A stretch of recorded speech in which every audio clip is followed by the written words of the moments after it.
That's good, but not like that. I also have to set up both of these players for their nameplates. So Dimaga, my camera's on you. Please introduce both of the players so I do that. In the bottom right. Oh god, wait, which is which? Teal Archon. We know how to do this. Oh right, it is F11. Targa and Lambo. Okay. Whew.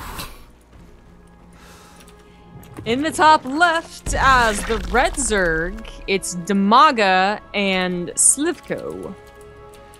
That's right. I forgot. We had averted a crisis once before in the past. Yes. This isn't as bad as when we joined the wrong lobby, though. I mean, the wrong game. Well, more so. That is a whole nother can of worms in and of itself. But yeah, this is why we've tried to put the nameplates up, guys. Because when it comes down to this, okay, it's red versus teal, and that's distinguishable. But who is who? Like, you want to cheer for Dimaga? Do you cheer for teal or do you cheer for red? Again, the interfaces are not perfected, and no one is really designing UIs specifically for Legacy of the Void just yet. So we're just doing the most that we can with what we have. Well, that's why they hired Ryan, right? Yeah, but he's working on like in-game UI stuff, you know, like the single-player experience and such. He's not really doing. What game a casual single player. Yeah, what a casual doing his job. What a. Oosh. Oh well. Both are not going for anything cheesy, which we have, believe it or not, seen. A lot We've of. seen a 12 pool. Yeah, we've seen a 12 pool with a drone pool. Hey. And spine crawlers, which failed, by the way, and that was Dimaga, wasn't it? Oh, you know what? I believe that was. Yeah.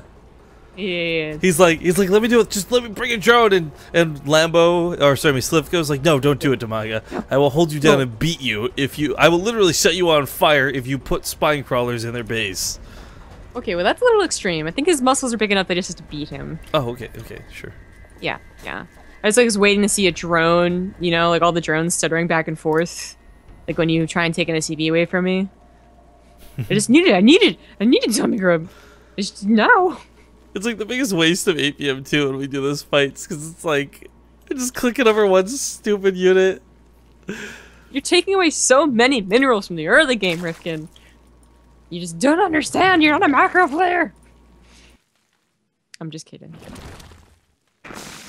Well, my feelings were definitely hurt, and that wasn't me muting myself sneezing. Yes. Well, yes. The stream at least, because not hear the sneeze. Unfortunate for you, you have to hear all of your sneezes. A very awkward pause after that, wasn't it? Yeah. Well, I knew you. Okay, so this still could be a Lingoland. They're actually going to be clearing up some of the overlords. So for Teal Archon, by doing this, you strip the vision away of your opponent. They won't actually see that Lingoland barreling down the map. In fact, they do cut workers and they go straight into those Lings. Yeah. And that's going to be a lot. Red Archon's going to go for a fairly quick lair and more drones. So a spine crawler is going to be the first line of defense for them, and that's fine. That's useful. Unless it gets pounced upon immediately. I mean, the banelings is going to be a big deal with just control. I think you have one at the top of the ramp. You got some good couple hidden in the back. But, I mean, this is funny because I guess we don't really talk about this a lot.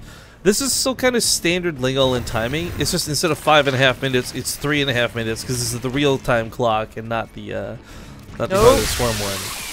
Okay, not a bad trade. Actually, I would argue that's a terrible trade because right now he doesn't need to kill Lings. He needs to have enough banelings to kill his opponent's banelings. Without the additional Queen on the front line, he doesn't have the focus fire damage. And this Spine Crawler... I was talking about Teal anyways. Like it wasn't a bad trade for him. Oh, okay. Sorry, I thought you meant... Yes, he does need more banelings. And one does finish up. Takes out most of the rest of the Lings. But there's a lot more banelings. A lot more coming in from Teal Archon now. He's not quite got the mineral lines yet. They can still pull the drones. You got two Archons controlling everything. Only one of them says, alright, I'll pull half the drones. Ugh. Well, I don't know. It might be better than them pulling, you know, the same drones in two different directions and they just stay still. I'm sure you just go to the main with those, by the way. Going for a couple kills on the right side doesn't seem worth it. Well, this was not prepared for at all. A lot to do with the fact that it's a small map to begin with. Jesus. You know, one of the smaller ones in the map pool.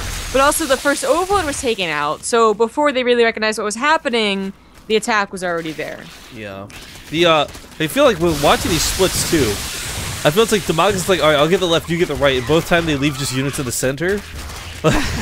That's where the Bailey hits are coming in. Red Archon's down in a pretty harsh way. A third base on the way for Teal Archon as well, as if they weren't already in a pretty fantastic spot. Bailey's about to hit that main line again. GG's going to be called as they hit.